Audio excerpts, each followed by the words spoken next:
For more on this, we are now joined by Professor James A. Russell from Monterey. He is an associate professor in the Department of National Security Affairs at NPS, where he is teaching courses on U.S. foreign policy in West Asia. Welcome to the broadcast, sir. Thank you. Well, my first question to you is, we have seen 100 days of the war between Israel and Hamas militants. We have also seen how the United States, along with ally UK, is hitting at rebel targets for the attacks in the Red Sea. What is your opinion on the entire war and a possible spillover?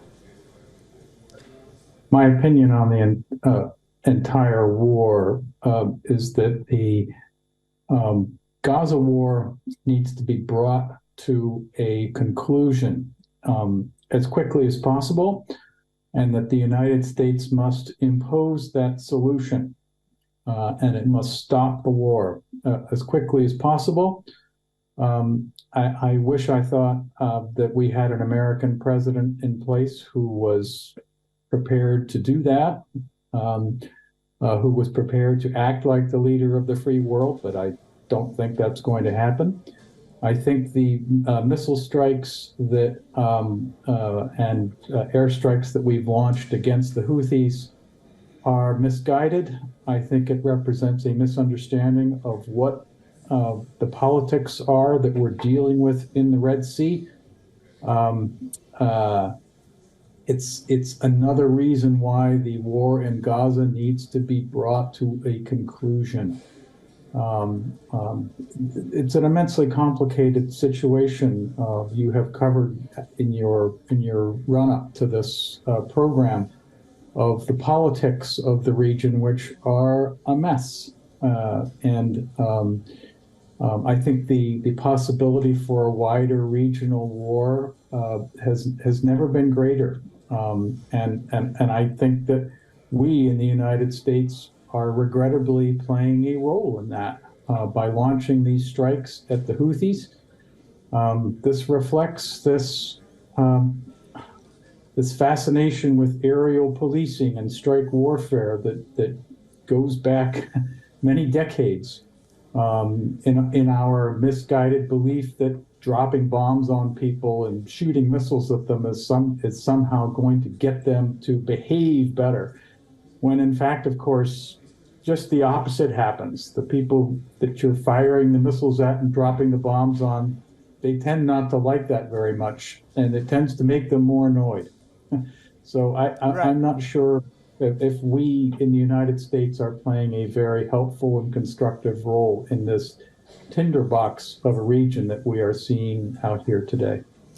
And like I said before, many analysts and experts are also worried about the tensions that are spreading to North Africa. Let's shift our focus there, because 2 U.S. Navy sailors have been reported missing at sea recently while conducting operations off the coast of Somalia. And when we're looking at, the war spreading over, we're also looking now the focus on, the strait next to Somalia, where the sailors were forwardly deployed to the U.S. Fifth Fleet area of operations, supporting the missions there. I mean, we're looking at a larger scale of operations here. We're also looking at the U.S. foreign policy.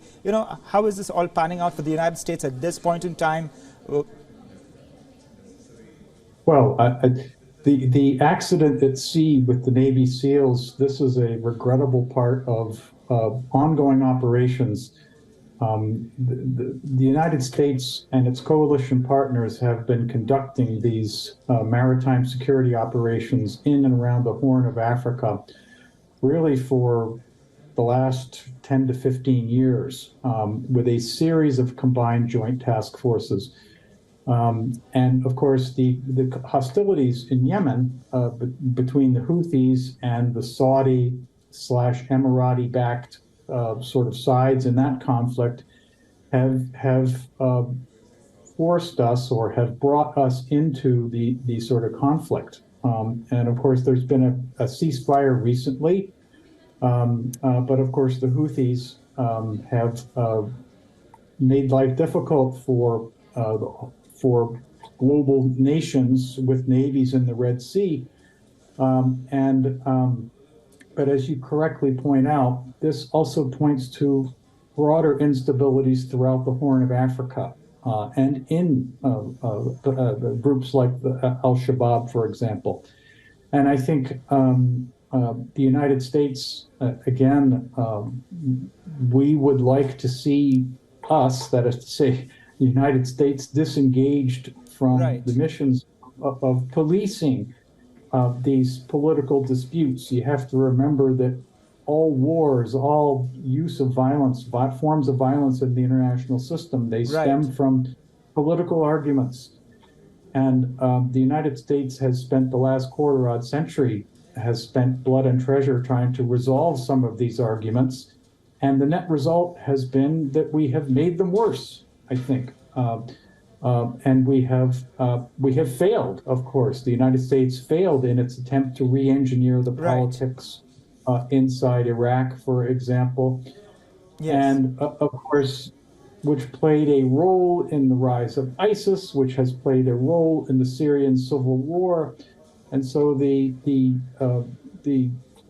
destruction that has been wrought both directly and indirectly by misguided American foreign policy and grand strategy. There's a lot at stake for President Joe Biden in election year and the U.S. foreign policy, because it will directly reflect into the votes that's coming in. Thank you, James Russell, for joining us on the broadcast.